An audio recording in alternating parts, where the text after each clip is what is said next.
اعوذ باللہ من الشیطان الرجیم بسم اللہ الرحمن الرحیم۔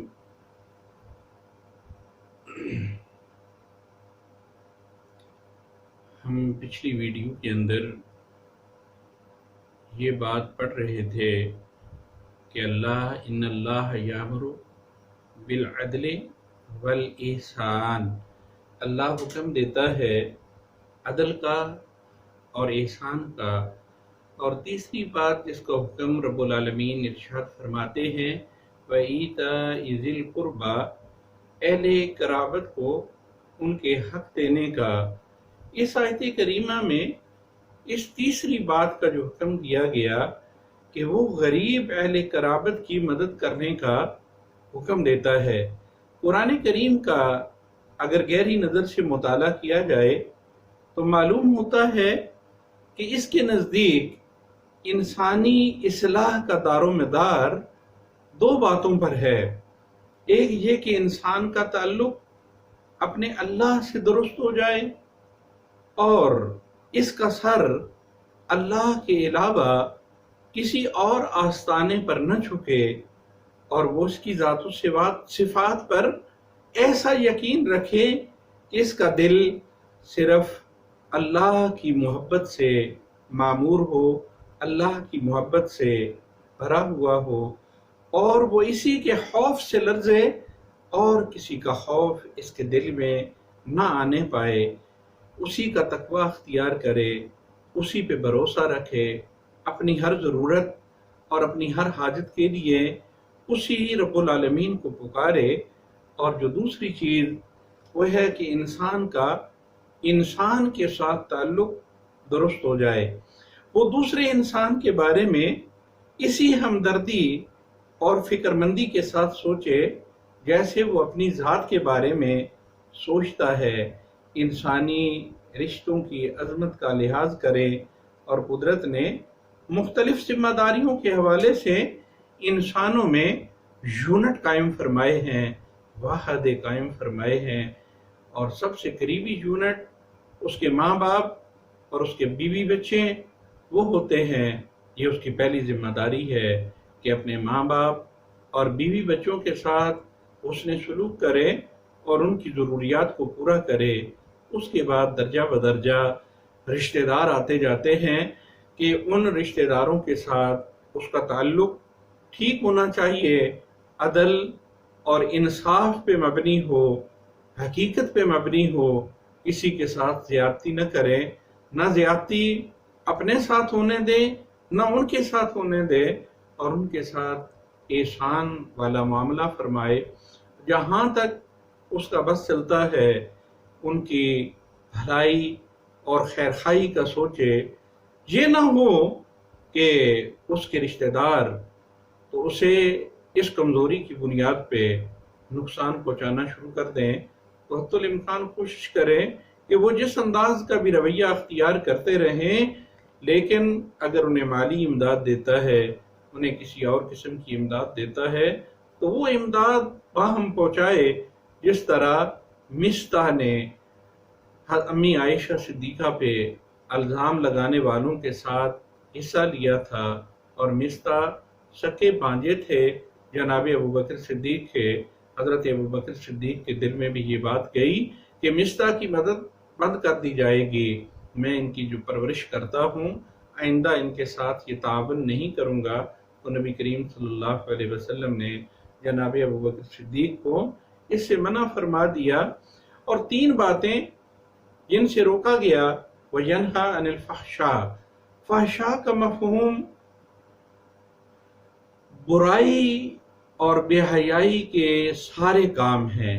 فحش یعنی ہر وہ کام اور ہر وہ بات جو کبیح ہو اسے فحش کہتے ہیں، چاہے وہ کلام کے اعتبار سے ہو، چاہے وہ عمل کے اعتبار سے ہو، چاہے وہ گفتگو کے اعتبار سے ہو۔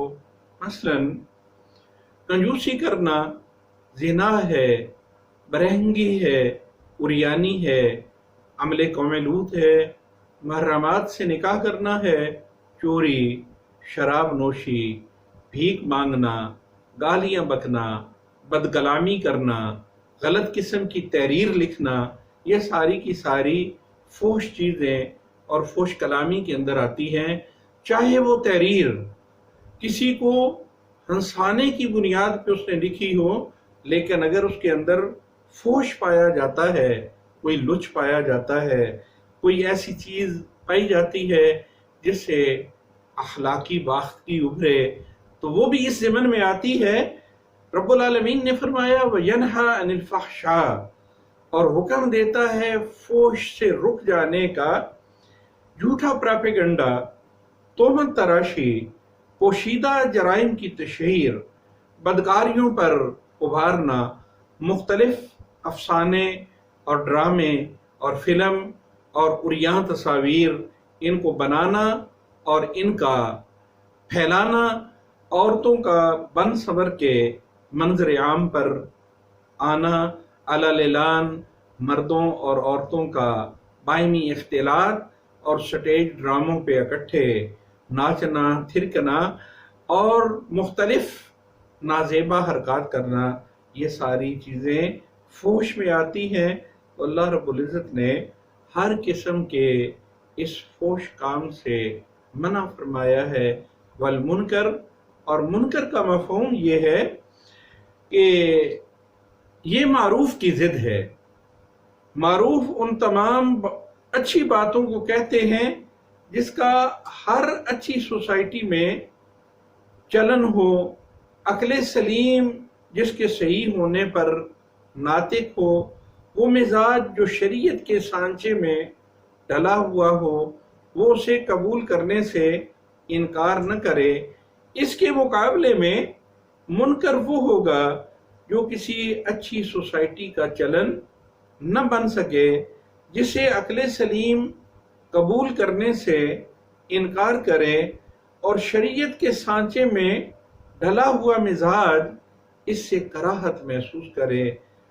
آپ آسانی کے ساتھ منکر کو اپنے دل سے پوچھ سکتے ہیں کہ اگر آپ کو تعلیمات نبویہ سے اور اسوہ نبوی سے آشنائی ہے اور شناسائی ہے، آپ اسے جانتے ہیں، تو آپ کا دل فوری طور پہ گواہی دے گا۔ جس بھی بری چیز کو آپ دیکھیں گے کہ یہ منکر چیز ہے، یہ ناپسندیدہ چیز ہے، نبی کریم صلی اللہ علیہ وسلم نے جن جن چیزوں کو مکروہ قرار دیا ہے، جن سے انسانی دل کراہت کرتا ہے، ان ساری چیزوں سے رک جانا۔ والبغی، اور سرکشی سے رکنا۔ سرکشی ہے اپنی حد سے تجاوز کر جانا، اپنی حدود سے باہر نکل جانا، دوسروں کے حقوق پر دست درازی کرنا، اپنی طاقت کے بلبوتے پر دوسروں کے حقوق پہ ڈاکہ مارنا، اپنے حقوق کو لیتے ہوئے دوسروں کے حقوق کو چھیننے کی کوشش کرنا، یہ ساری کی ساری چیزیں سرکشی میں آتی ہیں۔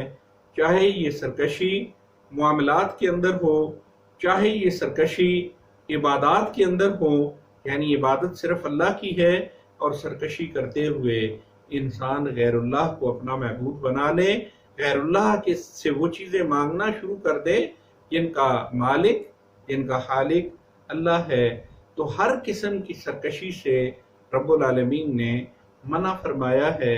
اور آخر پہ یہ بات ارشاد فرمائی یعظکم لعلکم تذکرون، اللہ تمہیں نصیحت فرماتا ہے کہ تم اس نصیحت کو قبول کرو، اس میں عمل کرنے کی طرف توجہ دلائی ہے، اور یہ فرمایا ہے کہ یہ بات سن کر اور پڑھ کر اپنے کو فارغ نہ سمجھ لو، بلکہ عمل کرو۔ عمل سے زندگی بنتی ہے، جنت بھی جہنم بھی۔ یہ خاکی اپنی فطرت میں نہ نوری ہے نہ ناری ہے۔ وآخر دعوانا ان الحمدللہ رب العالمین۔ آیت مبارکہ نمبر 90 کا مختصر مفہوم میں نے بیان کر دیا، جس میں 3 باتوں کا حکم اور 3 باتوں سے منع کیا گیا تھا۔ یہ آیت قرآن حکیم کی بہت ہی معروف آیت ہے، جسے ہر خطبہ جمعہ کے اندر بھی خطیب پڑھتے ہیں، اپنی تقاریر میں بھی اسے عنوان بناتے ہیں۔ مختصراً اس کا مفہوم عرض کر دیا گیا ہے۔ اللہ سے دعا ہے کہ وہ ہمیں دین اسلام کو سمجھنے اور اس پہ عمل کرنے کی توفیق عطا فرمائے۔ وآخر دعوانا ان الحمد للہ رب العالمین۔